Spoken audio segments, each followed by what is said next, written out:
पन्नगे च सुरेन्द्रे च कौशिके पाद संस्पृशि निर्विशेष मनस्काय श्री वीरस्वामिने नमः। भगवती सूत्र में कहा गया है, कईणम भन्ते कम्मपगड़ियो पन्नत्ताओ गोयमा अट्ठ कम्मपगड़ियो पन्नत्ताओ तंजहा नानावर्णिज्जम दंसनावर्णिज्जम वेदनिज्जम मोहनिज्जम आउगम नामम गोयम अंतरायम। प्रश्न किया गया, कर्म प्रकृतियां कितनी प्रज्ञप्त हैं? उत्तर में कहा गया, गौतम कर्म प्रकृतियां 8 प्रज्ञप्त हैं।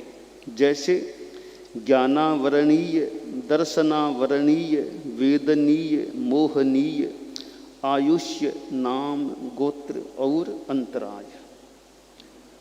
यह वैसे कुछ प्रसिद्ध बात है कि जैन दर्शन में एक सिद्धांत कर्मवाद है और आगम साहित्य में और अन्य साहित्य में भी कर्मवाद के संदर्भ में अनेक जानकारियां दी गई हैं। भगवती सूत्र में भी कर्मवाद की बातें मिलती हैं। कर्मवाद में प्रश्न है कि कर्म क्या चीज है? कर्म अपने आप में पुद्गल होते हैं, सूक्ष्म पुद्गल होते हैं। हमारी चेतना यानी जीव कोई प्रवृत्ति करता है, कोई विचार होता है, भीतर में सूक्ष्म अध्यवसाय होते हैं। उनसे मानो वो सूक्ष्म पुद्गल चिपकते हैं, बंध जाते हैं, घुल मिल जाते हैं। वे सूक्ष्म पुद्गल जो यूं दिखाई भी नहीं देते हैं, पर कोई सृष्टि की व्यवस्था है, मानो ऑटोमेटिक रूप में वे पुद्गल अपना काम करते हैं। ऑटोमेटिक कैसे? जैसे हम भोजन करते हैं तो भोजन लिया तब तो हमने मान लो हाथ में ग्रास लिया, मुंह में रखा, चबाया, नीचे उतरा। अब बाद में उस भोजन की सारी जो आगे की प्रक्रिया है वो हम तो करते नहीं है हाथ से। उसका जो भी रस धातुएं बनती है, रस बनता है, खून बनता है, एक मल बनता है, एक मूत्र बनता है, हम तो कुछ करते नहीं, हमने तो खा लिया। उसके बाद सारा ऑटोमेटिक वो कार्य चलता है, स्वतः संचालित कार्य होता है। भोजन का जो फिर निष्पन्न रूप होना है वो हो जाता है। हमें ताकत भी मिल जाती है, मल की स्थिति भी बन जाती है, मूत्र की स्थिति बन जाती है। हमें महसूस जब होता है, अब अपेक्षा हम मल विसर्जन कर देते हैं, मूत्र त्याग कर देते हैं। यह सारा जैसे ऑटोमेटिक एक कार्य होता है, इसमें हमारे द्वारा कोई हाथ से किया कुछ भी नहीं जाता है। हमने मात्र भोजन लिया, वो काम हमने मान लो कर लिया। इसी प्रकार ये कर्मों का बंधन तो मान लो हमने जीव ने कर लिया, परिणाम आए, विचार आए, प्रवृत्ति की, वो बंध गए। बंधने के बाद हमारा मानो कोई काम नहीं, अपने आप ऑटोमेटिक फिर सारा काम होता है। कब कर्म का उदय होना, कैसे होना, क्या फल देना, हमें उस पर कोई ध्यान देने की जरूरत नहीं। कर्म अपने आप वे पुद्गल अगला कार्य संपादित करते हैं कि कितने समय बाद इस जीव को फल देना है, अच्छे रूप में देना है, बुरे रूप में देना है, वो सारा जो करना है वो सारा कर्म अपने आप कर लेते हैं। हमें तो जब फल आएगा तो भोगना पड़ेगा, जीव को तो भोगना पड़ेगा। अब और सारा भुगतान की प्रक्रिया वो कर्म मानो अपने आप सारी संपन्न कर लेते हैं। तो ये ऑटोमेटिक काम होता है। अब जैसे घड़ी है, अब घड़ी है, अब मेरे पास पड़ी है, अब घड़ी चल रही है, मुझे कुछ करने की अभी जरूरत नहीं, जो करना सा हो गया, अब अपने आप घड़ी चल रही है, जब समय देखना है देख लो, तो कुछ भी करने की जरूरत नहीं, अपने आप प्रक्रिया हो रही है। बस जो व्यवस्था करनी थी तब यंत्र में कर दी गई, अब वो काम हो रहा है। इसी प्रकार वो अपने आप भीतर में वो कर्मों का अपना काम होता है। जब समय आएगा, जैसे घड़ी है, अलार्म लगा दिया, 4 बजे का लगा दिया, हम तो मान लो सो गए, 4 बजे वो हमें सूचना मिलेगी, 4 बज गए, अलार्म लगाया हुआ है। इसी प्रकार वो कर्म बंधे हुए हैं, जब वो समय आएगा फल विपाक का, तब कर्म फल देना शुरू कर देगा। तो यह सारी एक कर्म की इतनी ऑटोमेटिक प्रोसेस प्रक्रिया चलती है, हम इसको शरीर में चलने वाली प्रक्रिया से तुलित कर सकते हैं, इसकी तुलना कर सकते हैं कि शरीर में भोजन हमने ले लिया, पानी आदि ले लिया, अब आगे की सारी प्रक्रिया स्वतः संचालित होती है। घड़ी में घड़ी के चलने की प्रक्रिया स्वतः संचालित हो रही है, शुरू में जो करना था वो हो गया। तो इसी प्रकार हमने तो कर्मों का बंद कर लिया, अब आगे क्या प्रक्रिया होनी है वो हमारे पर कुछ नहीं है, अपने आप सारी प्रक्रिया हो जाती है। जैसे आपके घर में मान लो शादी होना है, आपने कुछ व्यक्तियों को इवेंट मैनेजमेंट का जिम्मा दे दिया, अभी आपको यह काम संभालना है। अब भोजन बनाना, करना, परोसना आदि सारे काम वो इवेंट मैनेजमेंट वाले मान लो काम संभाल लेंगे। आप एक तरह से फ्री है, काम सौंप दिया, अब इवेंट मैनेजमेंट वाले लोग सारा काम जो करना कर लेते हैं। इसी प्रकार हमने कर्मों का बंद कर लिया, अब हम तो फ्री हैं, अब वो इवेंट मैनेजमेंट करना, जो भी करना कर्म अपने आप सारा काम कर लेंगे, हमें फल तक वो अंत में दे देंगे। तो यह कर्मवाद का जो क्रम है, और कर्मवाद में जैन दर्शन में ऐसा नहीं माना गया है कि कोई दूसरी ईश्वर कोई शक्ति वो फल देती है, ऐसा नहीं माना गया। वो कोई दूसरी शक्ति को, ईश्वर को इस रूप में स्वीकार नहीं किया गया कि ईश्वर कोई फल देगा। ठीक है, बात के अनेक कोण हो सकते हैं, परंतु जैन दर्शन में ऐसे कर्म के द्वारा फल मिलता है, आत्मा स्वयं करता है और स्वयं कर्मों के फल की भोगता है, और आत्मा कर्मों को तोड़ भी सकती है। अप्पा कत्ता विकत्ता ये दुहान ये सुहान ये 8 कर्म बताए गए हैं। 8 कर्मों में भी प्रकृति में अंतर है। हम 8 कर्म तो हमारे लिए प्रसिद्ध हैं, ज्ञानावरणीय, दर्शनावरणीय आदि 8 हैं जो यहाँ भी दिए गए हैं। ये 8 कर्मों में उनकी प्रकृति में अंतर है। अंतर क्या है कि 4 घाती कर्म, 4 अघाती कर्म, ज्ञानावरणीय, दर्शनावरणीय, मोहनीय, अंतराय, ये 4 घाती कर्म हैं। ये एक प्रकार के हैं। वेदनीय, आयुष्य, नाम, गोत्र एक अलग किस्म के कर्म होते हैं। जो अघाती कर्म हैं वो हमारी आत्मा के गुणों का वैसे कोई विशेष कुछ भी नुकसान नहीं करते हैं, वो घात नहीं करते आत्मगुणों की। मैं थोड़ा सा कर्मवाद की गहराई में उतरकर थोड़ा बताना चाहता हूं कि ये अघाती कर्म हैं, ये भौतिकता से संदर्भित है, और घाती कर्म है वो आत्मा से संदर्भित है। अब अघाती कर्म वेदनीय है, मान लो वेदनीय हमारा क्या करेगा? भौतिक फल देगा हमको, अच्छे रूप में या बुरे रूप में। कैसे? अच्छे रूप में आएगा तो खूब शरीर में साता, अनुकूलता, मनोज्ञ, शब्द, रूप आदि वो मिल जाएंगे। प्रतिकूल रूप में फल देगा, बीमारी हो जाए, कष्ट हो जाए, तकलीफ उस रूप में देगा। पर भले साता मिले भले बीमारी मिले, दोनों भौतिक हैं, आत्मा से कोई उनका सीधा संबंध नहीं है। तकलीफ होगी तो शरीर को होगी, साता मिलेगी तो बाह्य मिल जाएगी, आत्मा से कोई खास लेना देना है नहीं वेदनीय क्रम का। शरीर को वेदना होती है, शरीर को साता मिलती है, आत्मा को तो कोई इससे इतना मतलब नहीं है। इसलिए वेदनीय क्रम भौतिकता से संबंधित है। अब नामकर्म है, नामकर्म की बहुत प्रकृतियां हैं।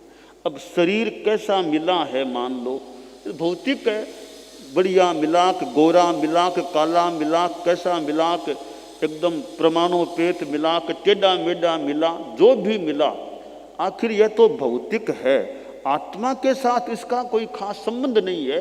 शरीर टेढ़ा मिला तो आत्मा को क्या नुकसान है? शरीर बढ़िया मिल गया, गोरा और अच्छा, देखने में सुंदर, तो आत्मा को क्या लाभ है?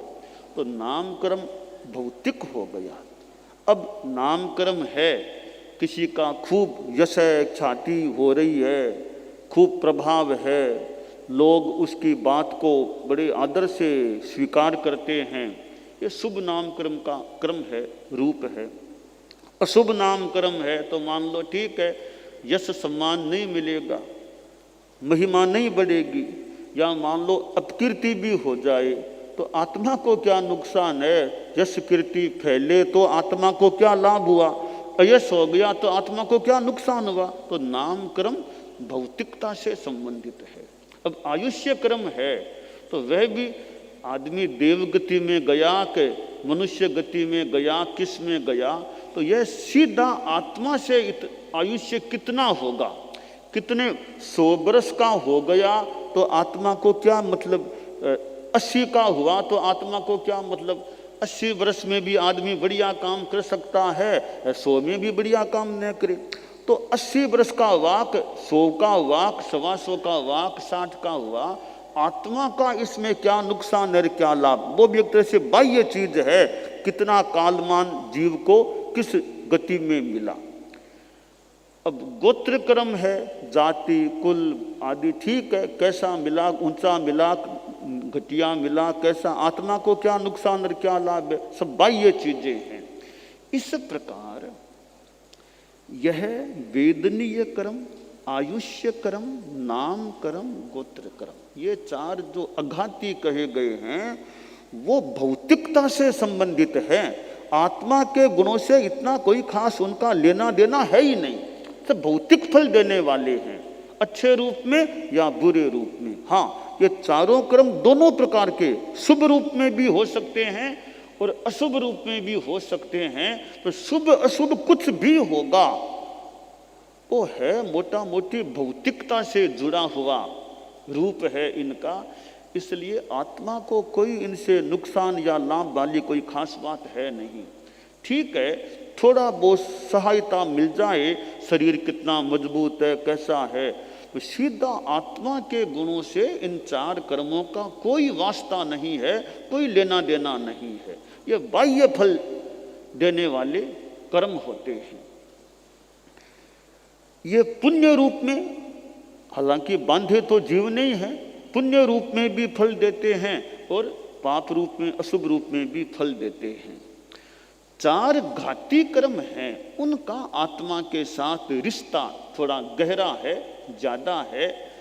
कैसे कि आत्मा का एक गुण है ज्ञान रूप। अब ज्ञानावर्णीय क्रम है, वो हमारे ज्ञान जो आत्मा का गुण है उसको आवृत कर देता है। दशनावर्णीय क्रम सामान्य अवबोध के गुण को आवृत कर देता है। अंतराय क्रम है, शक्ति को बाधित कर देता है। मोहनीय क्रम है, वो चेतना को विकृत बनाता है। ये 4 घाती क्रम हैं, इनका आत्मा के साथ रिश्ता है, परंतु प्रतीत होता है इन चारों में भी ज्यादा कोई आत्मा से जुड़ा हुआ है वो मोहनीय क्रम है। ज्यादा जिम्मेवार आत्मा का नुकसान करने में मोहनीय कर्म है। एक सिद्धांत है कि जीव को जितना भी पाप कर्म लगता है उसका एकमात्र जिम्मेवार मोहनीय कर्म होता है। ये घाती कर्म है वो ध्यान देने की बात है, क्योंकि थोड़ी मैं गहरी चर्चा में जा रहा हूं। ज्ञानावरणीय कर्म, दर्शनावरणीय कर्म, अंतराय कर्म घन घाती कर्म कहलाते हैं, अशुभ कर्म है, पाप कर्म है।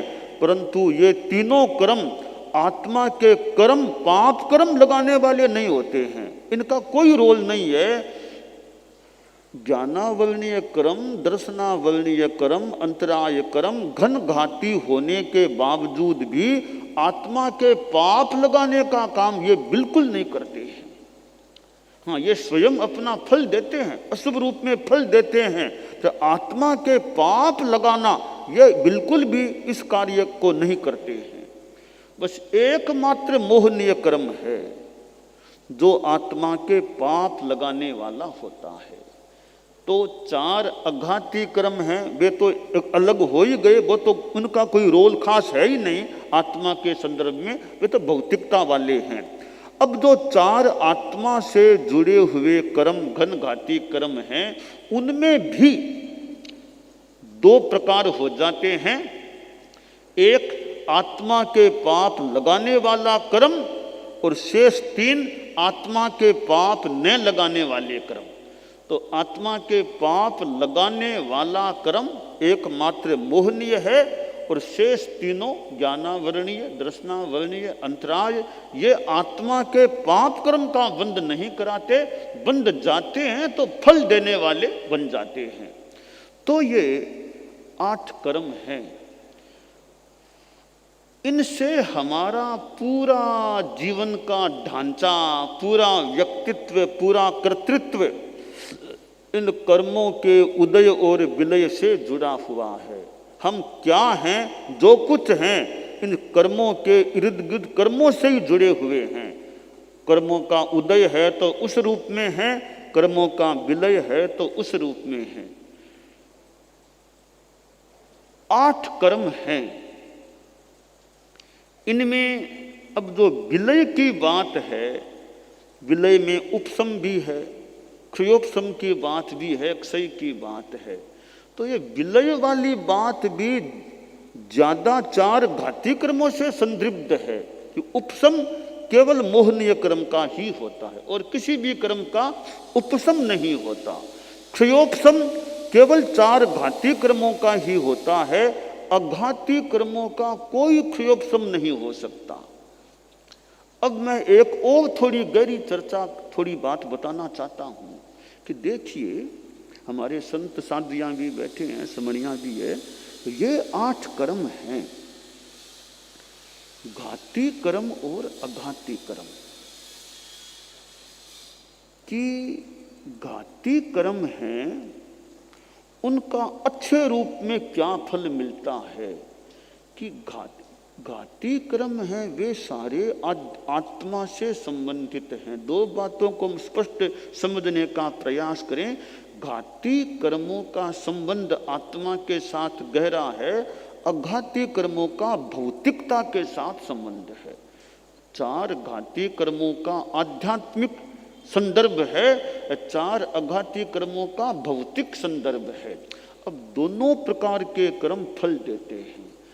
दोनों में शुभ अशुभ में, शुभ अशुभ एक टेक्निकल बात नहीं है, दोनों प्रकार के कर्मों से शुभ अशुभ फल उदय विलय से मिलता है। वो कैसे मिलता है, वो खास बात यह है कि अघाती कर्म से तो पाप के रूप में उदय होगा तो हमें अशुभ फल मिलेगा, और पुण्य के रूप में होगा तो हमें अनुकूल रूप में, शुभ रूप में फल मिलेगा।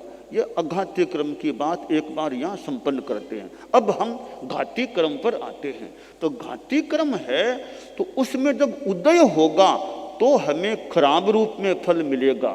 जो जो उनका क्षयोपशम उपशम वो होगा, आगे क्षय होगा, तो हमें अच्छा मिलेगा। तो घातीय कर्मों का अच्छा फल मिलेगा वो आध्यात्मिकता के विकास के संदर्भ में मिलेगा। घातीय कर्मों का खराब फल मिलेगा वो आध्यात्मिकता के मनोह्रास के संदर्भ में मिलेगा। तो यह 4 घातीय कर्मों का फल सारा भी है वो आध्यात्मिकता के क्षेत्र में है, 4 अघातीय कर्मों का फल सारा भौतिकता के संदर्भ में है। यह मैंने थोड़ी खास कर्मवाद की गहरी चर्चा करने का आपके बीच में प्रयास किया है।